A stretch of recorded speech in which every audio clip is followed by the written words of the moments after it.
Okay,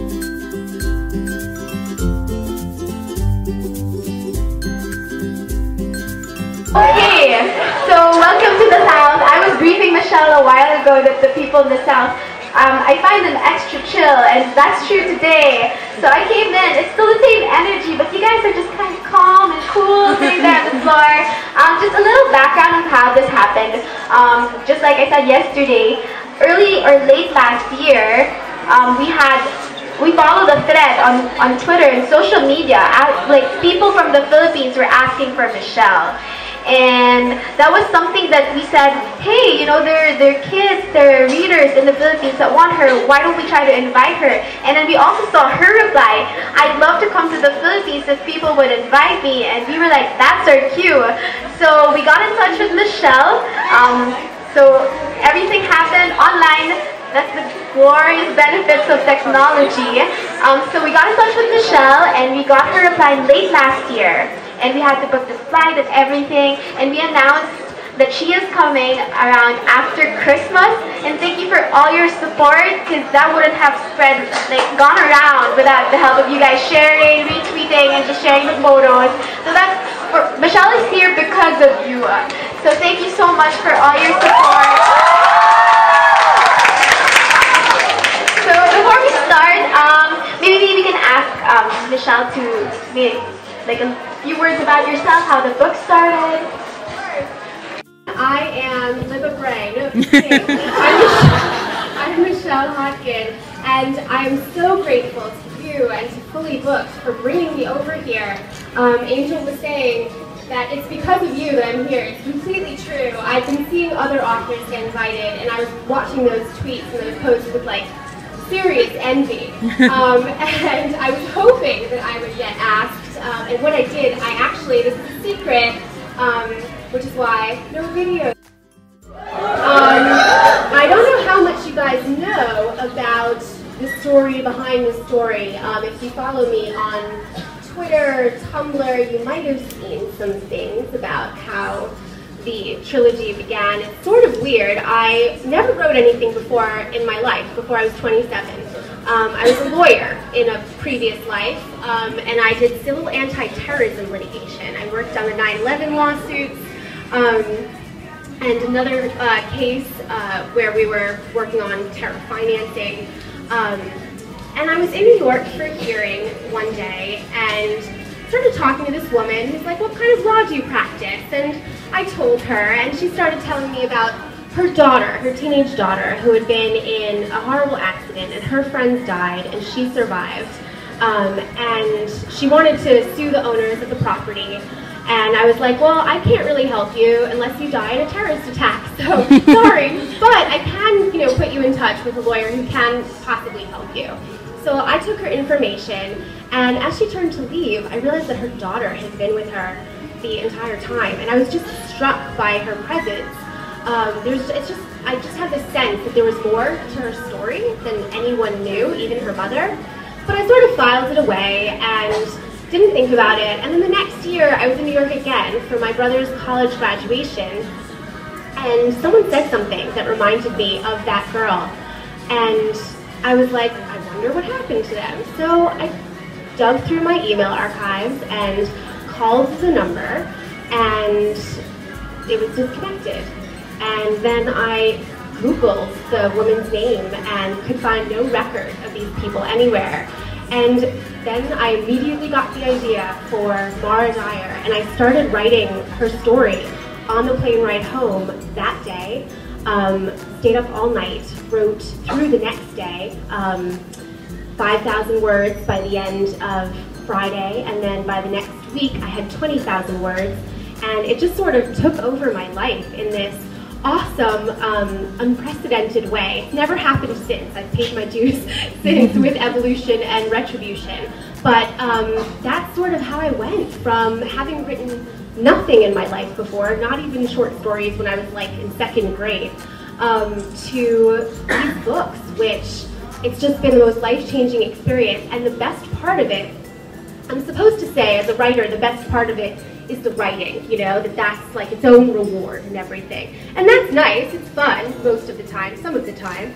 But really, like the best reward is meeting you and talking to readers and teenage readers especially, who are so enthusiastic about books and fandoms and just, you know, just fangirling with you about the things that you love and the characters that you love. There's nothing that makes me happier. And so once again, I am honored to be here and to be with you. Standing out in this, you know, gloomy weather and waiting for me. So I actually brought my laptop along with a little teeny bit from a project that I'm working on now that not even my agent or editor has seen. So really, the videos have got to go off now. I've gotten literally every single day since the book has come out in 2011 because I totally get it. I was a reader way before I was a writer, and I love film adaptations of my favorite books. Here's the thing though, I haven't owned a television in like 4 years, and I haven't watched any of the shows with like teenagers in them. So the people that I would cast are probably like in their 40s or 50s right now. So it wouldn't be that helpful to you for me to even guess, which is why I depend on you, my Tumblr and Instagram and Twitter friends, to fan cast these books for me so that I can know who actually is either a teenager, or if not an actual teenager, looks teenage enough to be able to play my characters or other characters. And luckily, in the case of Noah, there doesn't seem to be a shortage of tall, blue-eyed, messy-haired, you know. There you go. And see, I never even knew who he was until I started seeing the Tumblr bits, the Tumblr posts from you guys, and I still have never seen Teen Wolf. So yeah, so I depend on you to fan cast them for me. I wish I could tell you. The closest I could even come would be for Noah.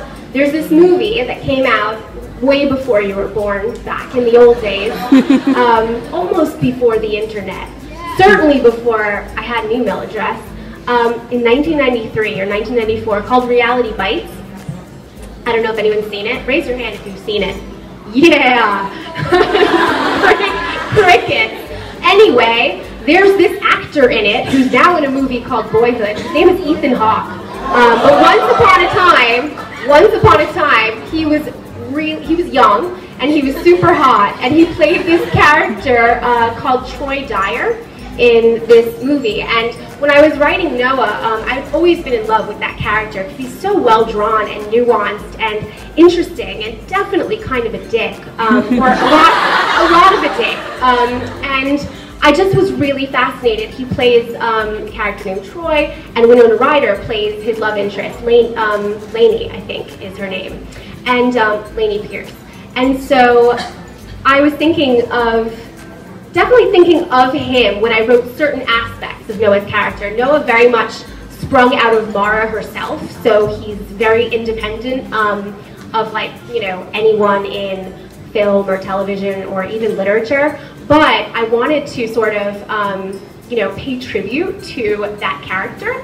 And so I actually originally gave Noah the last name Dyer for Troy Dyer, but it didn't sound right, so Mara got it in the end. And so there's no real profound reason for Mara's last name. It's because of that movie, Reality Bites, which none of you have seen because you're all babies.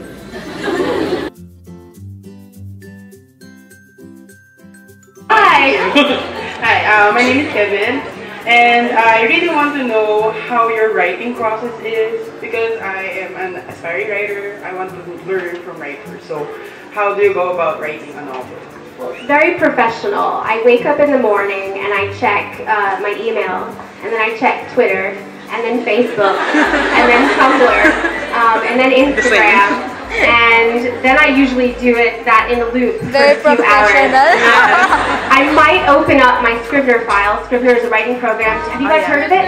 Yes. Yeah. It's brilliant. I couldn't write without it at this point. It's $40, which, you know, for what it does and what it is nothing. I would pay $4,000 for it at this point. That's how indispensable it is for me. So I'll open up Scrivener, I'll look at the words that I've written, I'll hate them, I'll close Scrivener again, I'll go back to email, back to Tumblr, probably text, or if I'm writing with another friend of mine, whine to my friend, you know, why is this so hard? Why aren't I a lawyer anymore? You know, why did I do this with my life? And then the whole cycle will begin. But that's really, unfortunately, what a lot of writing actually looks like. It's really not that, it's not that fascinating, because if you watch a writer, if you put a video camera on a writer, all you see is basically us sort of staring at a screen and then putting our head down and then, like, you know, staring at the screen again, and then maybe, you know, clicking like refresh on the email inbox for news or something like that. But you know, I am not an outliner because, you know, this story that I told you in the beginning, you know, I was a lawyer, I didn't know what I was doing. I still feel like I don't know what I'm doing. Every book has been different than the last book, and, you know, I felt like, you know, maybe I don't deserve to be in the writers club, you know, I'm such an amateur, you know, everybody else, like Liva, for example, has been writing since they were, you know, teens and in their, in college and everything like that, and I'm so new to it. But everyone feels this way. Literally every author I know, actually not every author, there are a couple authors who are supremely confident, but they're not very good. The ones that I know who are really talented are filled and consumed with self-doubt. So like hating your writing, hating yourself is part of the process. So you're already like 90% there if you've got that going on. But what I will do is I will try to look at what I did the day before. And then, you know, never sort of end. I'll always try to end in the middle of the scene as opposed to a scene break, so that I have somewhere to begin the next day, and that it's not this like blank page, blank cursor just staring at me, this like, you know, because that's terrifying, you know, having to feel like you have to come up with something that's interesting enough. It was fine when I was writing Unbecoming and didn't even think it would be published, but now that I know that people are going to be reading what I write, it's wonderful in a lot of ways, but it's also a ton of pressure. Like, I want to write something that, you know, I feel like deserves to be read, and that you deserve, you know, to read. And so, I think that that is something that helps me a lot. And what I will sort of do is like this hybridized process of like, not outlining exactly, but writing down the emotional beats of the story, like what I want my characters to feel. And I'm also kind of, there's this idea that I heard from a friend of mine who's also a writer, that there are two kinds of writers, the thieves and the soloists, right? So the soloists, they don't listen to anything, they don't watch any movies, they don't read any other books, they just, you know, have this, I don't know, mysterious wellspring of ideas and stuff that comes from inside of them. They're constantly inspired all the time. The rest of us, the thieves, you know, we're inspired by everything around us. And when something just shines at us funny, we're like magpies. We sort of seize on it.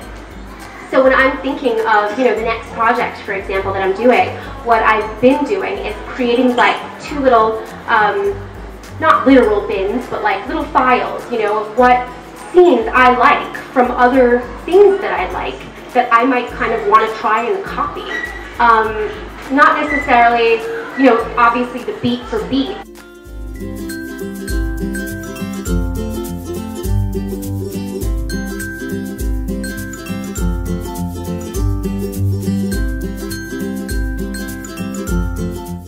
Hi, I'm Hodkin. Thanks for watching Kevin's BookTube channel.